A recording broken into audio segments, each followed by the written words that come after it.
السلام عليكم أعزائي المشاهدين، نحن معكم من مجمع مكارم السكني في مدينة عتق بجوار مطعم بوصالة خط فندق الخليج.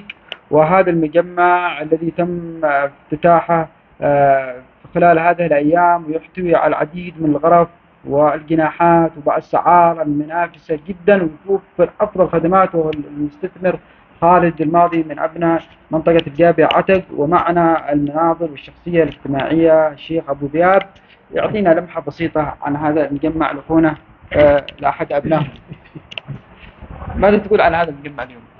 والله ما شاء الله، احنا نبارك الأخ خالد الماضي على هذا المشروع الاستثماري الطيب، وعملنا لفة فيه ما شاء الله، غرف نظيفة وأجنحة وخدمات من انترنت إلى ماطور كهرباء ما شاء الله.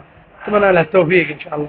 ونتمنى التوفيق. واليوم معنا كبار شو ميديا في محافظة شبوة، شخصية أبو ذياب، محمد بكير، محمد عبد العليم، وغيرهم من الرياضيين اللي سوف يطلوا عليكم اليوم بإطلالات جميلة. تابعوهم وانتظروا، وننتظر وصول نوخان غير عبد الله جوهر. سوف يصلنا طالب جوهر؟ بيجيك.